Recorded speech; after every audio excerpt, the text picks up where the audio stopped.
교회의 하나됨은 주님의 소원입니다. 아멘. 예수님께서 그 고난을 받으시고 십자가에 달려 돌아가시기 전에 십자가를 져야 할 때가 가까이 왔을 때 하나님께 기도하셨습니다. 예수님께서 기도하셨는데 그 몇 가지 기도 내용, 아주 중요한 기도 내용이 있어요. 그 중에 하나가 있는데 그게 뭐냐면 요한복음에 나와 있거든요. 한번 좀 보겠습니다. 요한복음 17장 20절부터 22절 말씀인데 우리 말씀을 좀 같이 읽어보겠습니다. 시작.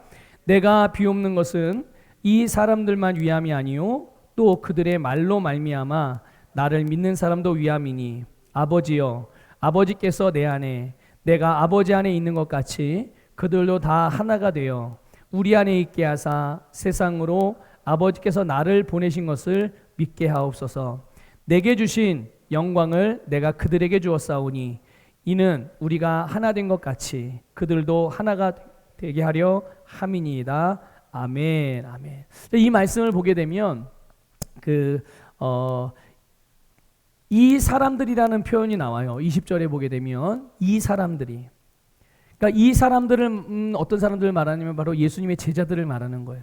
그러니까 예수님께서 기도를 하는데 이 사람들, 이 제자들만 위해서 기도하는 게 아니라 그 제자들을 통해서 그들의 말로 그들이 전하는 복음으로 인해서 예수님을 믿게 될 사람들까지 그들을 위해서도 기도하고 또 그런데 그 기도 내용의 핵심이 뭐냐면 예수님의 제자, 오늘로 말하면 여러분과 같은 성도들도 주님과 하나가 되는 것뿐만 아니라 여러분을 통해서 예수님을 믿게 될 사람들도 하나님과 하나 되어지는 것뿐만 아니라 또 온 세상이 주님과 하나 되고 온 세상이 모두가 하나 되기를 예수님께서 하나님께 기도하셨어요.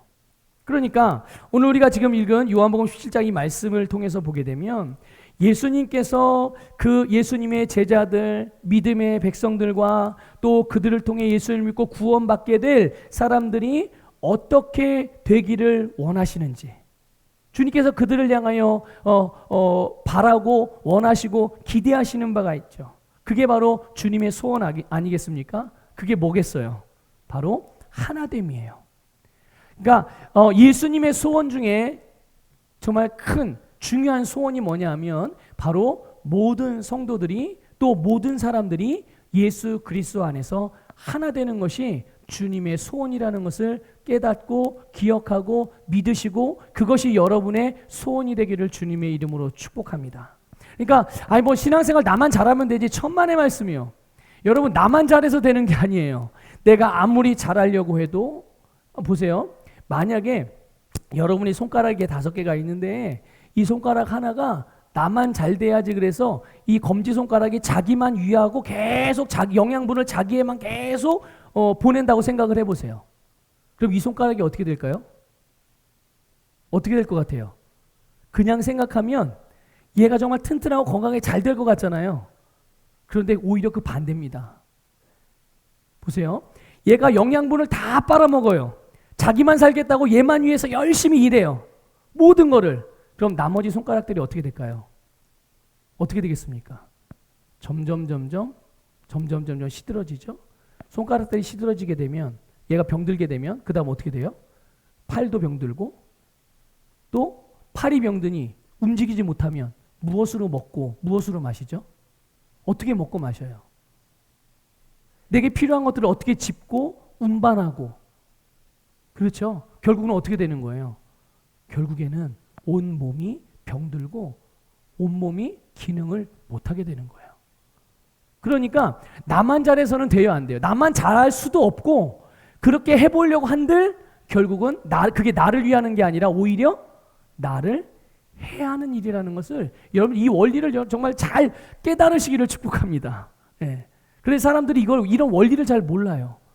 그냥 나만 잘하면 되는 거 아니야? 이렇게 생각하지만 절대로 여러분 아마 여러분의 가정에서도 남편이 자기만 잘한다고 나머지 자식들도 그렇고 아내도 그렇고 아내가 잘 사는지 자식들이 공부를 열심히 하는지 아니면 꿈을 갖는지 신앙생활을 제대로 하는지 아무런 관심도 없어. 그냥 나만 잘하면 돼. 열심히 돈 벌고 열심히 교제하고 열심히 일하고 그러면 그 가정 어떻게 될까요? 남편은 얘기하죠. 아니 나는 나 나름대로 열심히 살았는데 너만 위해서 열심히 산 거지. 자기만 위해 살면 가정이 다 화평할 줄 알았거든요.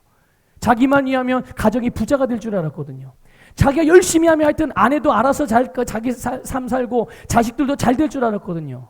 그런데 여러분, 그런 가정들은 대부분이 어떻게 되죠? 병들고 상처가 있고 깨집니다. 정상적인 가정으로 기능할 수가 없어요. 그게 여러분, 우리의 삶 안에서 하나님께서 우리의 인생 안에 넣어두신 원리거든요.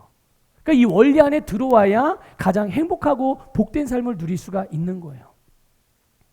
어제 주님께서 우리에게 원하시는 바가 바로 이렇게 하나됨이라는 것을 기억하시기를 주님의 이름으로 축복합니다. 그러니까 예수 그리스도 안에서 성도와 성도가 하나 되고, 예수 그리스도 안에서 교회와 세상 사람이 하나 되고, 또 더 확장시켜서 예수 그리스도 안에서 남편과 아내가 하나 되고, 예수 그리스도 안에서 부모와 자녀가 하나 되고, 예수 그리스도 안에서 형제와 자매가 하나 되고, 이것이 바로 주님께서 우리에게 원하시는 주님의 소원인 것을 기억하시고 여러분의 심령에 품으시기를 바랍니다. 여러분, 예수님을 믿고 거듭난 성도들은 예수 그리스도를 통해서 이미 하나님과 하나 된 줄 믿으시길 바랍니다. 우리가 예수 그리스도를 그래서 한번 고백해 볼까요? 나는 하나님과 하나가 되었습니다. 여러분 어떻게 해요? 어떻게 하나님과 하나가 되셨어요? 예수 그리스도를 믿고 새로운 생명으로 거듭남으로 영생을 얻음으로 여러분들은 하나님과 하나가 됐음을 믿으시기를 축복합니다. 그러니까 이렇게 거듭난 그리스도인들은 영으로 하나님과 하나가 된 거예요. 근데 이렇게 영 안에서 일어난 하나님과의 연합, 하나님과의 하나됨, 이 연합됨이 우리의 생각과 우리의 행동으로도 그대로 나타날 수 있도록 우리는 끊임없이 주의 말씀으로 우리의 정체성을 깨닫는 게 중요해요. 여러분, 우리가 예수 그리스도 안에서 우리가 영적으로 하나님과 하나 됐다는 거 아시죠? 그런데 이거는 정말 말 그대로 영적으로 하나 된 거예요.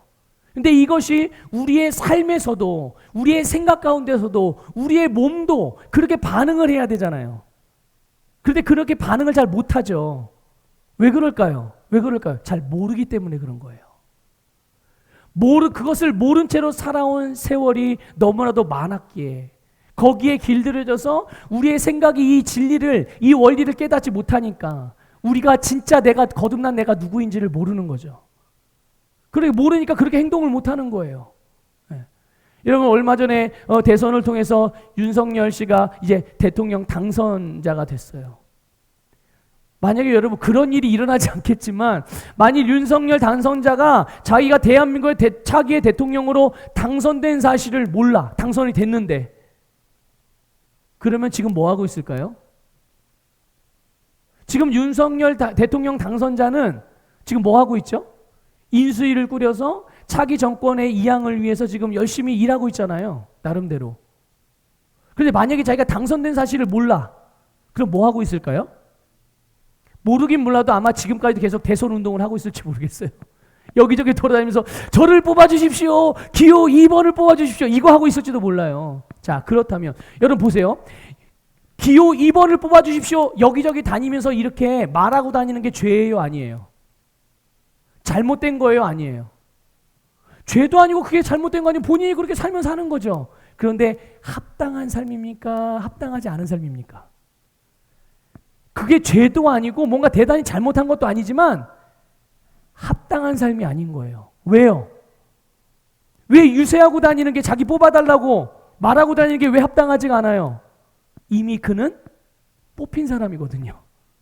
이미 당선된 사람이기 때문에 자기가 당선이 됐으면 당선자답게 당선된 사람으로서 일하는 것이, 그렇게 생각하고 그렇게 행동하는 게 마땅한 거예요. 당선돼 놓고서도 마치 당선되지 않은 사람인 것처럼 여기서도 자기 뽑아달라고 명함 돌리고 다니면 이거 정말 이상한 거거든요. 그런데 여러분 얼마나 많은 그리스도인들이 그렇게 살아가고 있는지를 여러분 생각해 보세요. 혹시 여러분 중에도 그렇게 지금까지 왔던 분들도 계실지 몰라요. 지금도 그렇게 살고 계신 분이 있을지 모르죠. 내가 이미 예수 그리스도를 믿고 거듭났는데 하나님이 나를 하나님의 자녀 삼아 주셨는데 빛의 자녀가 빛의 자녀 삼아 주셨고 내가 하나님과 나를 하나 되게 해 주셨는데 마치 내가 하나님은 저기 계시고 나는 이만큼 떨어져 가지고 나 혼자 사는 것처럼 생각하여서 전전긍긍하고 삶에 고군분투하면서 매일매일 고통에 신음하면서 어찌할까 눈물을 흘리며 통곡하며 살아가는 비참한 고통의 삶을 여전히 살아가면서도 마치 그게 그래 사람 인생 사는 게 다 힘든 거지 이러고 여기고 살아간다면 여러분 그 사람은 지금 뭔가 잘못 살아가고 있는 거예요. 합당하지 않은 삶을 살아가는 거죠. 뭐로써요? 하나님의 자녀로서, 거듭난 그리스도인으로서, 영생을 가지고 하나님과 하나 된 자로서. 그런데 여러분 보세요. 교회들, 성도들 안에 오늘 말씀으로만 적용을 시켜서 말씀 안에서만 보자면 교회는 예수 그리스도의 몸으로서 하나 되는 것이 주님께서 원하시는 뜻이에요. 그런데 여러분 어떤 성도들은 교회에 관심도 없어요. 다른 성도들에게 관심이 없어요. 교회에서 무슨 일을 하는지, 교회의 비전이 뭔지 니네 알아서 해. 나는 내 신앙 그냥 나만 믿고 구원받으면 되지. 그냥 내 개인적인 기도만 하면 되지. 이렇게 신앙생활하는 사람들이 얼마나 많습니까? 본인은 주님을 위한대요. 주님을 위하는 게 뭐예요? 주님의 말씀과 주님의 뜻대로 행하는 게 주님을 위하는 거 아니겠어요?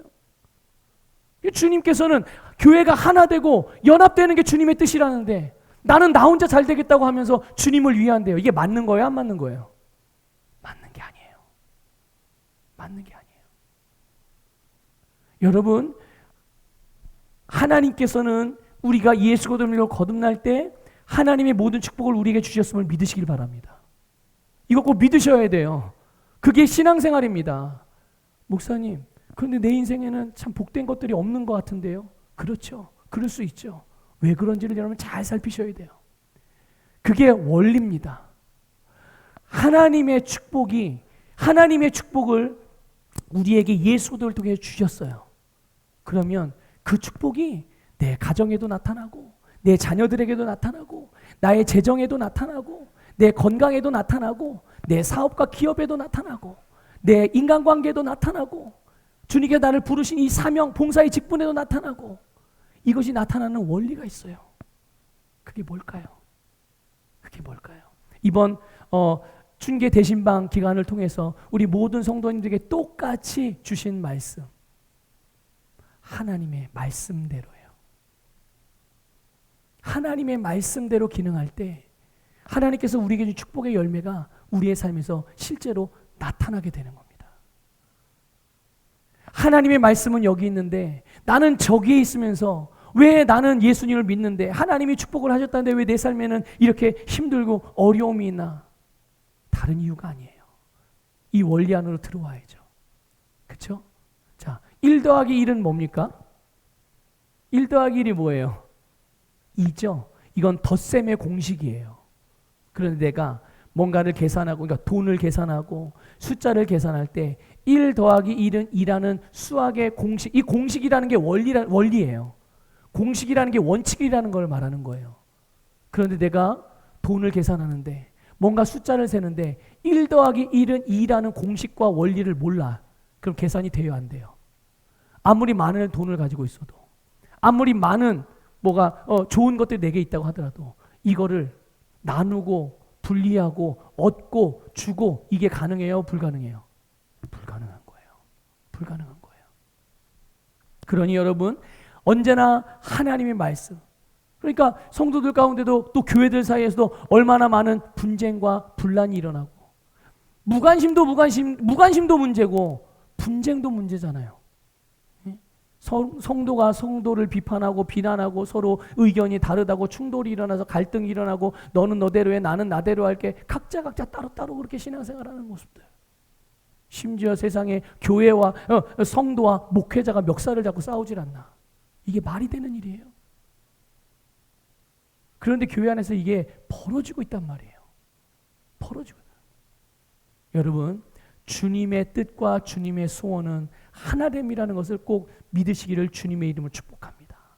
그러니까 이것만 보더라도, 요 한 가지 말씀만 보더라도 혹 내가 신앙생활하는 데 있어서, 내가 사람과의 관계에 있어서, 아니 부부지간에 있어서도 부부의 하나됨을 깨뜨리는 감정, 그런 행동, 그런 언어, 그런 삶의 모습, 그런 것들이 나타나면 이건 주님의 뜻인 거예요, 아닌 거예요? 주님의 뜻이 아니 너무 명확하지 않습니까? 너무 단순하지 않습니까? 그럼 어떻게 해야 되죠? 멈추셔야죠. 주님의 뜻이 아닌 것들이, 아닌 감정이 나를 짓누르고 그런 말이 튀어나오려고 하고 그런 행동을 하게 되고, 그러면 이것은 주님께서 원하시는 바가 아니니 내가 할 일이 아닌 거잖아요. 나는 하나님의 자녀인데. 그렇죠? 그러니 어떻게 해야 돼요? 멈추셔야죠.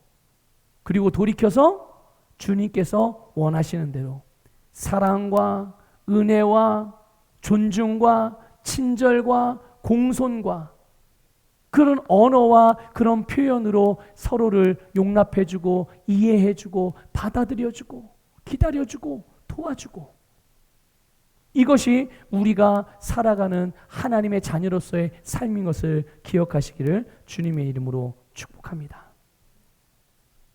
그래서 우리의 머리 되신 예수 그리스도의 소원, 주님께서 하시고자 하는 바, 그것이 그 몸의 지체들이 하나 되게 하고 연합되게 하는 것이라면 지체가 할 일은 머리 대신 주님의 지시대로 반응하여 그렇게 기능하는 것이 건강한 몸인 줄 믿습니다.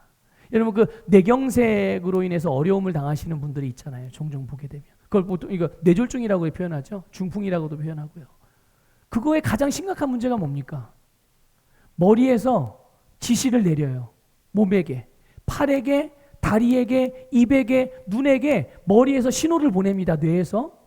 그런데 그 뇌경색이 되면 어떻게 돼요? 뇌가 왼팔에다가 명령을 내려요. 근데 왼팔이 움직여요, 안 움직여요? 안 움직이죠. 움직이라고 명령을 내는데 움직이지 않아요. 이건 건강한 거예요, 건강하지 않은 거예요? 예, 건강하지 않은 거죠. 건강하지 않은 거예요. 정상적이고 건강한 사람이라면, 건강한 몸이라면 머리에서 신호를 보낼 때 온 몸의 지체들이 보내는 신호에 맞게 반응하는 것이 건강한 신체, 몸이거든요. 그것이 교회라는 것을 믿으시기를 축복합니다. 그것이 예수님과 한 몸을 이룬 여러분들의 삶이라는 것을 믿으시기를 축복합니다. 여러분, 오늘 본문에서 사도 바울이요, 예수님의 마음과 같은 마음으로 교회가 하나 되라고 우리에게 도전을 주고 있어요. 우리 지난주에도 살펴봤죠. 지난주에도 로마서 14장에서 믿음이 약한 자가 믿음이 약한 자나 믿음이 강한 자나 모두가 다 주님의 것이니까, 모두가 다 주님의 소유고 주님의 것이니까 서로 비판하지 말고 서로 받아들여주라고 그랬어요. 서로 받아들여줘라. 용납해줘라. 오늘 본문에서는 이제 서로 비판하지 않는 것, 서로 받아주는 것, 인정해주는 것, 이것들을 포함해서 그것을 더 이상의 것들로 여러분도 우리를 이렇게 안내해주고 있어요. 그게 끝이 아니다. 더 깊은 게 있다. 더 아름다운 게 있다. 더 복된 게 있다. 그래서 교회, 성도를 향한 부르심, 그 사명과 연결해서 오늘 말씀을 주고 있어요. 교회가 어떻게 하나가 될까요? 여러분, 어떻게 여러분이 서로 하나가 될 수 있겠습니까? 어떻게 가족들이 하나 되고 형제가 하나 되고 어떻게 하나 될 수가 있을까요? 그것은 믿음이 강한 사람들이 믿음이 약한 사람들의 약점을 담당함으로 하나 되어집니다. 다시 말씀드릴게요. 믿음이 강한 사람들이 믿음이 연약한 사람들의 약점을 담당해 줌으로 교회는 하나 된다는 것을 기억하십시오. 오늘 본문 1절 말씀 읽어보겠습니다. 1절 읽습니다. 시작. 믿음이 강한 우리는 마땅히 믿음이 약한 자의 약점을 담당하고 자기를 기쁘게 하지 아니할 것이라. 아멘. 여러분, 믿음이 강한 자가 믿음의 약한 자의 약한 부분을 담당한다는 말은 뭐냐면요, 그 믿음이 약한 사람들의 약점을, 연약함을 돌봐주고 보완해준다는 의미예요. 그냥 보고서 믿음이 약하구나, 그래 알아서 그럼 성장할 때까지 내가 기다려줄게, 이게 보고 관망하는 게 아니라 그들의 연약함이 강점이 될 수 있도록 보완해 주는 거예요. 누가요? 믿음이 강한 사람이, 믿음이 성장한 사람이, 조금 더 성숙한 사람이 조금 덜 성숙한 사람을 도와서 그들이 내 수준에 이르기까지 도와주는 것이 오늘 교회가 하나 되는 원리라는 것을 말씀해 주고 있죠. 여러분, 어떤 사람이 믿음이 강한 사람일까요? 지난주에 우리 잠깐 나눴었죠. 어떤 사람이 믿음이 강한 사람입니까? 복음의 자유를 누리는 사람이 믿음이 강한 사람이에요. 복음의 자유를 누리는. 그럼 믿음이 약한 사람들은 어떤 사람들이죠? 복음의 자유가 아니라 율법적으로 신앙생활하는 사람들이에요. 율법적으로 신앙생활하는 사람들. 여러분, 당시 그리스도인들 중에 당시 교회 안에 그리스도인들이 있는데 그리스도인들 가운데 크게는 그 혈통적으로 보면 두 부류의 사람들이 있었어요. 하나는 유대인 그리스도인들, 유대 그리스도인들. 그러니까 이스라엘 사람, 혈통적으로는 이스라엘 사람인데 그리스도인이 된 사람이 예수님을 믿고. 그리고 또 한 부류의 사람들은 이스라엘 사람들이 아닌 다른 나라 사람들. 그러니까 뭐 이런 거죠. 대한민국 사람과 그 외의 나라 사람들. 이런 거예요. 이렇게 해서 이 두 부류가 민족적으로 보면 그런 거예요. 이 두 부류가 그 교회들을 형성하고 교회 성도를 이루고 있었는데, 그런데 이들이 서로 한 공동체인데 그런데 보이게 또 보이지 않게 갈등이 있었던 거예요. 자, 유대 그리스도인들은 율법을 알까요, 모를까요?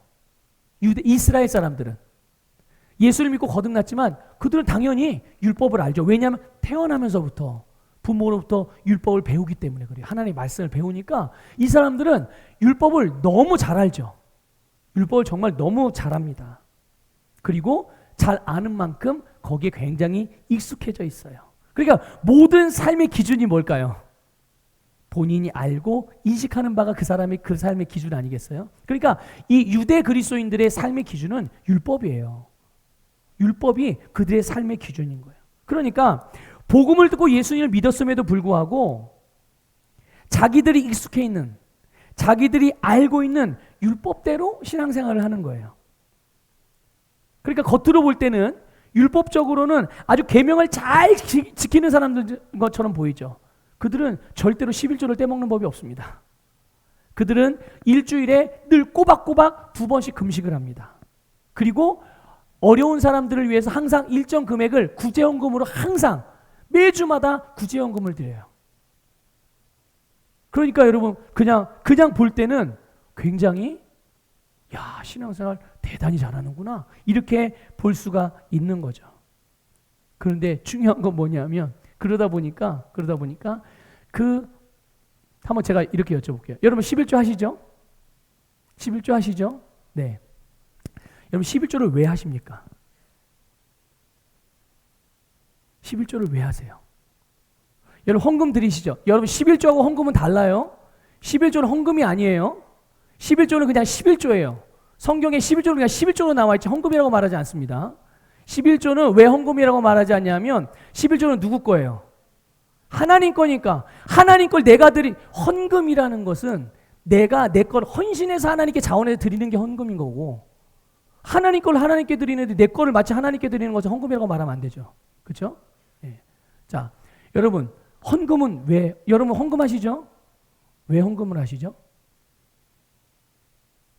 여러분 오늘 주일이라 예배 드립니다. 왜 여러분 주일날 하나님께 예배하러 오늘 우리 교회에 나와서 이 예배당에 나와서 예배 드리십니까?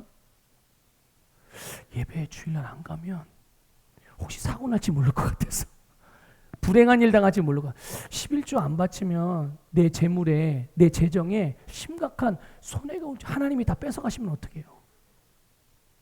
혹시 그렇게 해서 11조를 하고 헌금을 하고 교회 예배당에 와서 예배를 드리시나요? 유대인들이 그랬어요. 유대인들이.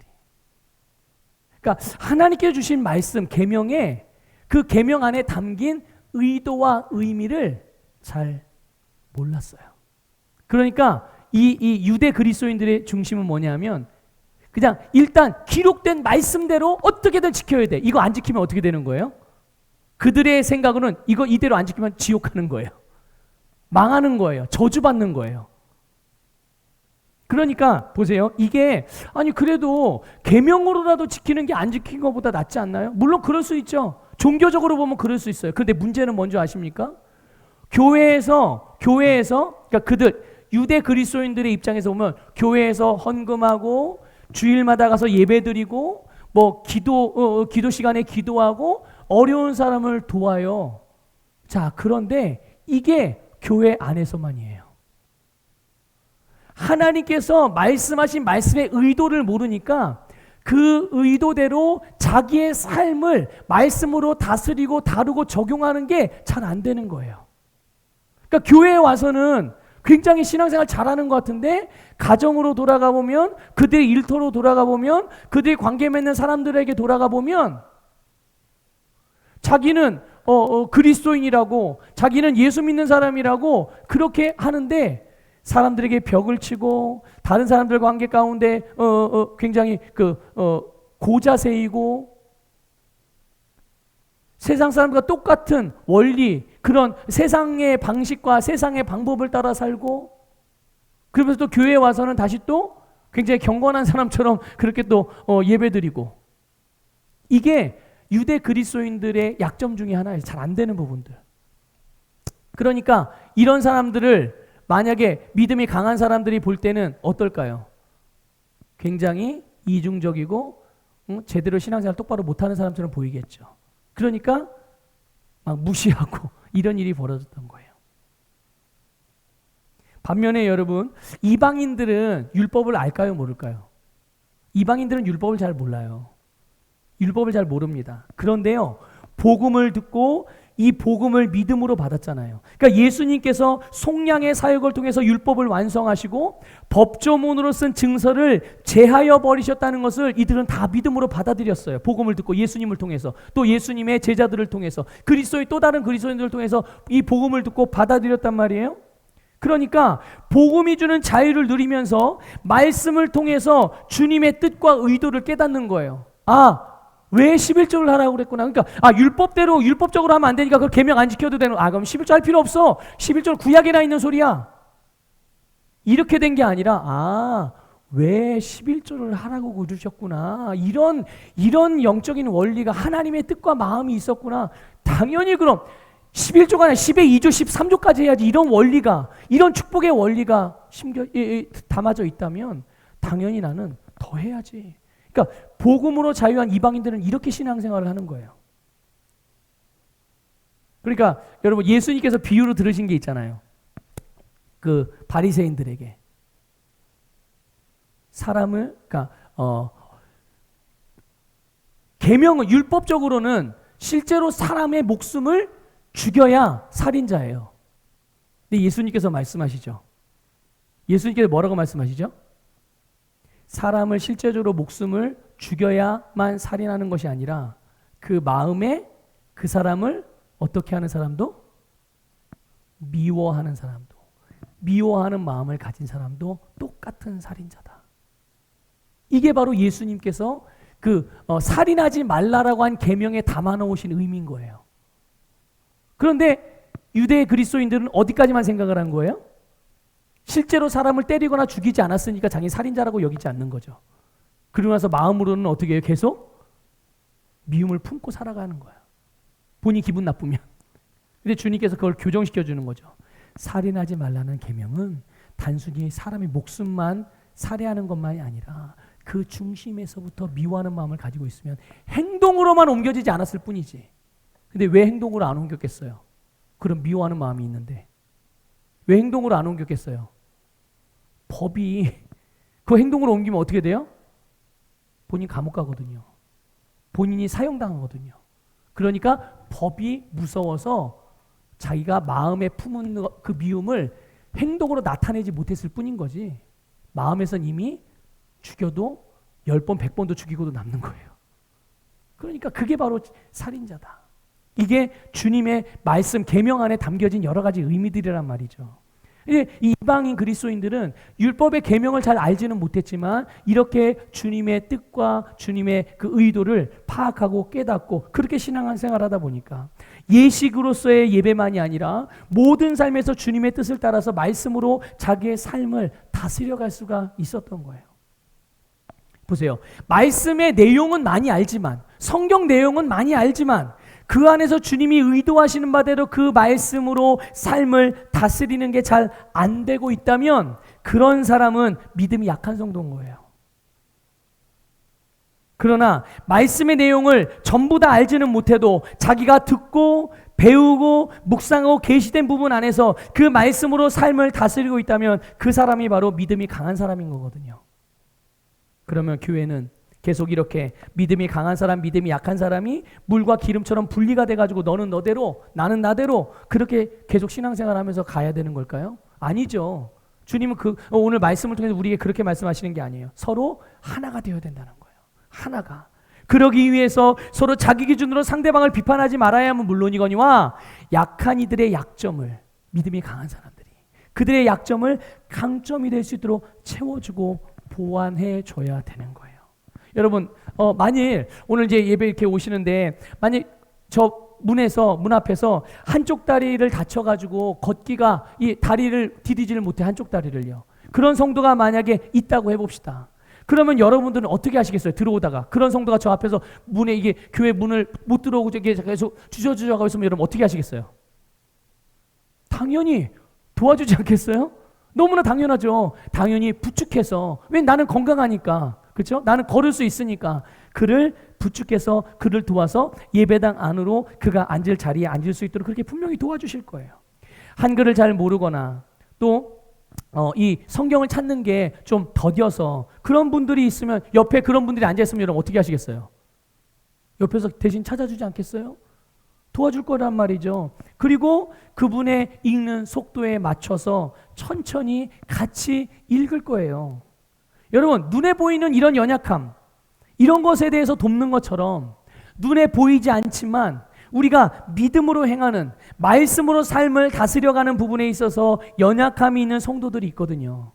신앙생활 잘하는 것 같이 보이지만 실제로 삶의 자리로 돌아가서 보면 그 삶에서 본인이 교회에서만큼 하는 그런 모습 정도가 아니라 너무 형편없이 삶에서 신앙생활이 잘 적용이 안 되는, 말씀이 적용이 안 되는 성도들이 있단 말이죠. 그러면 그들의 연약함, 눈에 잘 보이진 않죠. 근데 그런 연약함이 있는 성도들이 있단 말이에요. 그러면 그들에 대하여 적극적으로 도와서 그 연약한 부분이 강점이 될 수 있도록 섬기고 도울 때 우리 모두는 예수 그리스도 안에서 하나가 된다는 것을 믿으시기를 주님의 이름으로 축복합니다. 네. 또 하나, 여러분, 우리가 어떻게 교회가 우리가 하나가 될 수 있을까요? 다른 사람의 유익을 위해 줌으로 하나가 되는 겁니다. 자, 따라해 봅시다. 다른 사람의 유익을 위할 때 하나가 됩니다. 네, 이 말씀을 여러분 꼭 기억하시길 바라요. 2절 말씀 읽어보겠습니다. 본문 2절 읽습니다. 시작. 우리 각 사람이 이웃을 기쁘게 하되 선을 이루고 덕을 세우도록 할지니라. 자, 누구를 기쁘게 하래요? 네, 이웃을 기쁘게 하래요. 이웃을. 여러분, 우리가 예수 그리스도를 믿고 거듭날 때 우리는 하나님의 영생을 받았습니다. 믿습니까? 고백합시다. 나는 영생을 가지고 있습니다. 네, 하나님이 줬으니까 내가 받은 거잖아요. 받았으면 가지고 있는 거예요? 없는 거예요? 예, 가지고 받았으니까 우리는 가지고 있는 거죠. 그런데 이 영생에 아주 귀한 것이 담겨 있거든요. 이 우리가 가지고 있는 영생 안에 하나님의 생명뿐만 아니라 하나님의 본성을 담고 있어요. 여러분이 주님으로 받은 그 영생 안에 하나님의 본성이 들어있어요. 그래서 이 하나님의 본성 중에 가장 강력한 본성이 뭘까요? 아마 여러분 답을 알고 있을 것 같은데, 하나님의 본성 중에 가장 강력한 본성, 바로 사랑이거든요. 사랑이에요. 우리는 그래서 사랑의 아들로 태어났고 사랑이 부어졌고 우리는 이 사랑의 아들의 나라의 백성이 된 줄 믿습니다. 그럼 여러분, 우리가 이 하나님으로 받은 이 사랑의 가장 큰 특징이 뭘까요? 그것은 딴 게 아니라 자기의 유익을 구하지 않고 다른 사람의 유익을 구한다는 것이 하나님의 사랑의 가장 중요한 특징입니다. 하나님부터 우리가 받은 사랑은 나의 유익을 구하지 않고 다른 사람의 유익을 구한단 말이죠.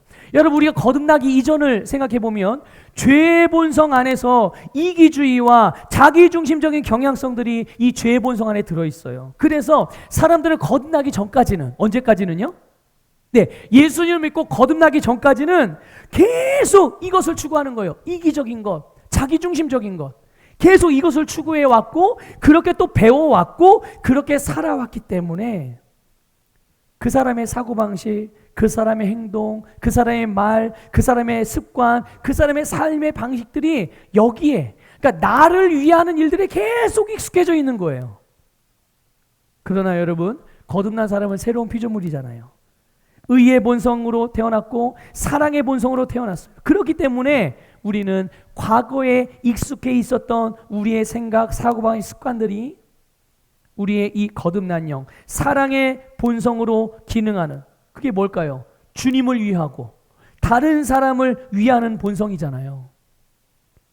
그렇게 살아갈 수 있도록 배우고 훈련시키는 게 너무나도 중요하죠. 그래서 2절에서는 우리 각 사람이 이웃을 기쁘게 하라고 그랬어요. 우리 자신이 좋을 대로, 내가 좋은 대로, 내가 기뻐하는 대로 살아가는 게 아니라 이웃이 기뻐할 수 있는 일, 내 옆에 있는 성도가 기뻐할 수 있는 일, 내 남편이, 내 아내가, 내 자녀가, 내 부모가, 내 형제가 기뻐할 수 있는 그 일을 행하는 귀한 성도님 되시기를 주님의 이름으로 축복합니다. 이것이 바로 주님께서 우리를 위해서 행하신 일이기도 한 거예요. 자, 우리 마태복음 16장을 좀 보겠습니다. 마태복음 16장 23절 25절 볼게요. 시작. 예수께서 돌이키시며 베드로에게 이르시되 사탄아 내 뒤로 물러가라. 너는 나를 넘어지게 하는 자로다. 네가 하나님의 일을 생각하지 아니하고 도리어 사람의 일을 생각하는도다 하시고, 이에 예수께서 제자들에게 이르시되 누구든지 나를 따라오려거든 자기를 부인하고 자기 십자가를 지고 나를 따를 것이니라. 누구든지 제 목숨을 구원하고자 하면 잃을 것이요 누구든지 나를 위하여 제 목숨을 잃으면 찾으리라. 아멘. 자, 여러분 보세요. 하나님의 일이 뭡니까? 하나님의 일이 뭐예요? 예수님께서 말씀하신 하나님의 일, 하나님을 위하고 그리고 다른 사람을 위해서 하는 일이 하나님의 일입니다. 그럼 베드로가 생각했던 사람의 일은, 베드로가 어떻게 했길래 예수님이 베드로에게 사탄아 내 뒤로 물러가라고 말씀하신 거예요? 뭐 때문에? 사람의 일 때문에. 그럼 사람의 일은 뭔가요? 사람의 일은 자기 목숨을 구원하고자 하는, 자기를 기쁘게 하기 위해 살아가면, 자기의 성공을 위해 살아가면, 자기의 유익을 쫓아 살아가면, 자기 중심적으로 살아가면 이 말이에요. 그러면 어떻게 된다고요? 그러면 얻는다, 잃는다. 본인은 일평생을 평생 죽도록 자기 살기 위해서 살았는데, 열심히 노력했는데 얻은 결과는 잃어버리는 거죠. 이게 너무나도 불행한 일인 거예요. 그게 바로 사람의 일입니다. 우리가 추구하고 바라고 살아야 되는 삶의 원리가 뭘까요? 사람의 일입니까? 하나님의 일입니까? 네, 하나님의 일인 거예요. 여러분, 바로 다른 사람들의 유익을 위하는 일이 바로 곧 자기를 부인하는 일입니다. 자기를 부인하라고 그랬어요. 주님을 따르는 자들. 자기를 부인하라니까 내 안에 이 고집을 버려야 돼. 이거를 재버려야 돼. 자아가 깨져야 돼. 백날 깨보십시오. 깨지나. 자기 힘으로 그렇게 되는 게 아니에요. 자기를 부인하는 거는요, 그냥 다른 사람을 위해 살면 됩니다. 그게 자기를 부인하는, 주님을 위해 사는 게 곧 자기를 부인하는 일이에요. 내 옆에 있는 성도가, 여러분, 내가 사랑하는 가족이, 내가 사랑하는 친구, 동료가 기뻐할 만한 일이 뭘까요? 그들이 하나님께서 주신 모든 복을 누리는 것이 그들이 진짜 기뻐할 만한 일이고, 바로 그것이 우리가 해야 될 일이라는 것을 믿으시길 바라요. 이거를 2절에서요, 선을 이루고 덕을 세우도록 할지니라 라고 말하는 거예요. 하나님이 그들에게 주신 복, 하나님이 내 남편에게, 하나님이 내 아내에게, 하나님이 내 자식에게, 하나님이 내 부모에게, 하나님이 내 옆에 있는 성도에게 주신 모든 복을 그 사람이 다 누릴 수 있도록 내가 옆에서 서포트하는 거예요. 그 일을 위해서 하여튼 내가 계속 그를 돕는 거죠. 그게 바로 다른 사람을 위해서 그들이 기뻐할 수 있는 일이죠. 그런데 여러분, 이걸 또 오해하시면 안 돼요. 이웃이 기뻐하는 일을 위하여 이웃을 돕는다는 거는요, 그들이 타락하거나 잘못된 일을 하는데도 그냥 멀뚱히 보고서 방관하거나 나도 그 일에 동참하면서 아이고 잘못된, 그래도 하나님이 도와주시니까 이러면서 그들이 잘못하는 것을 지지하고 격려하라는 말이 아니에요.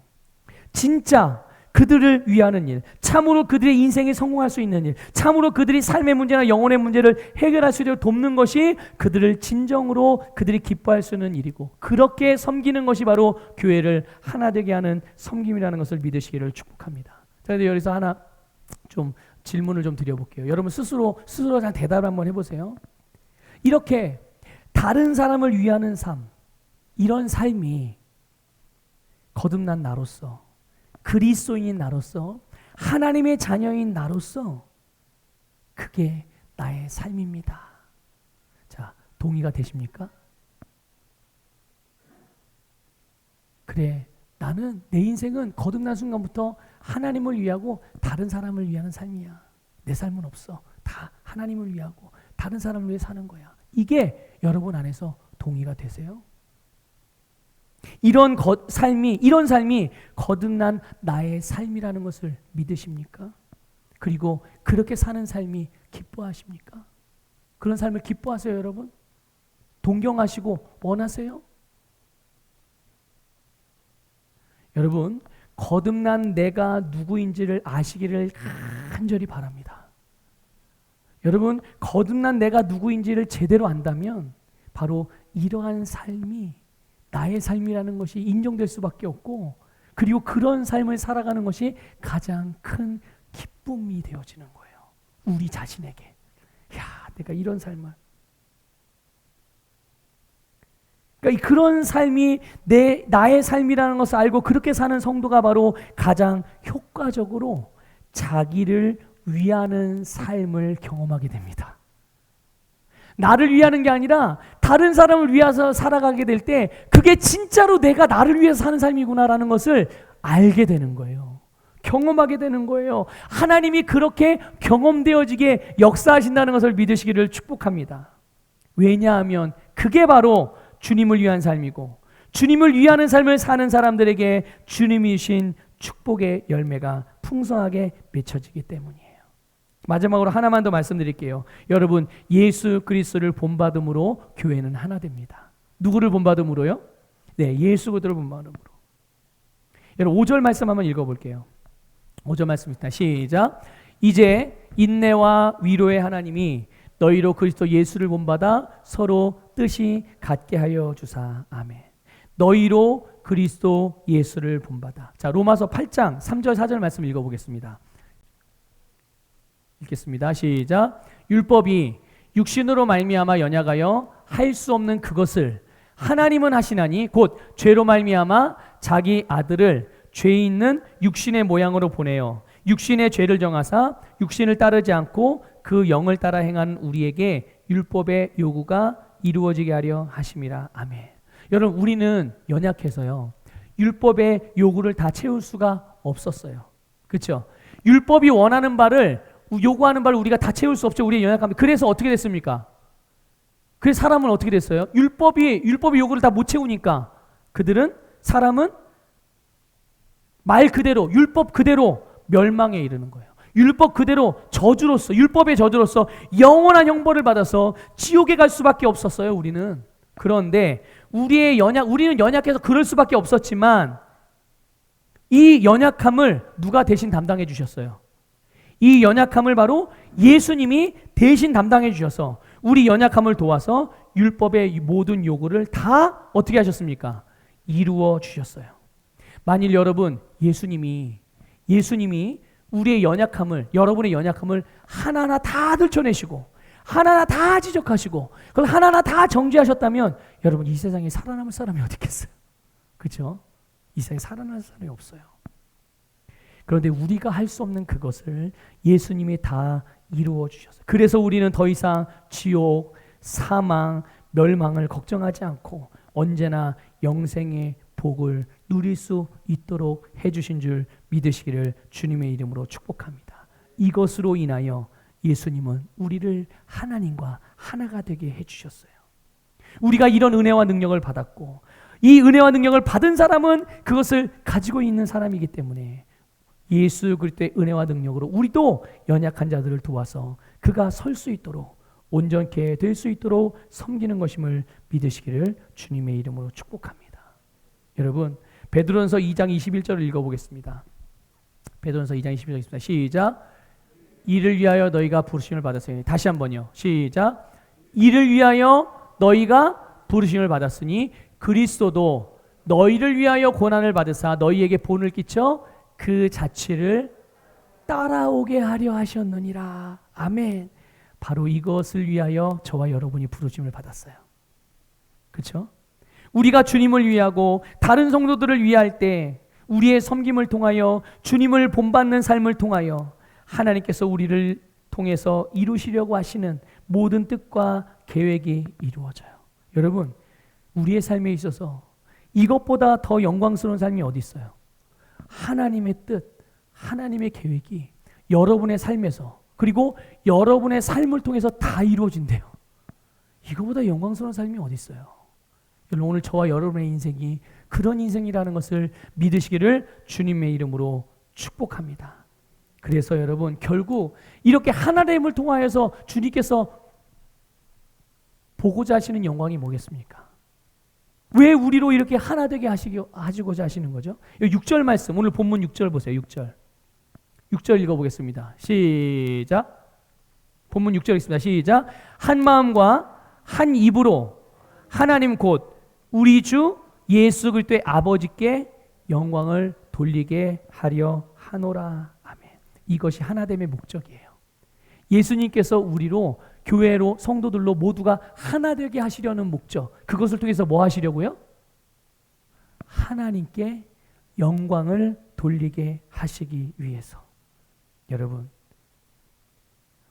우리 모두가, 주님과 나와 온 성도가 한 마음 한 뜻이 되고 한 말이 될 때 하나님께 영광을 돌리게 된다는 것을 믿으시기를 축복합니다.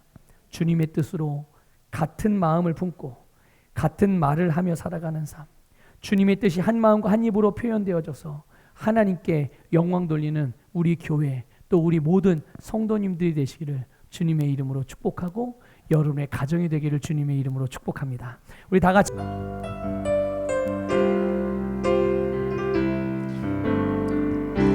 주 안에 우린 하나, 모습은 달라도 예수님 한 분만 바라네. 사랑과 선행으로 서로를 격려해 따스함으로 보듬어가리. 주님 우리 안에 함께 하시니 형제자매의 기쁨과 슬픔 느끼네. 내 안에 있는 주님 모습 보네. 그분 기뻐하시니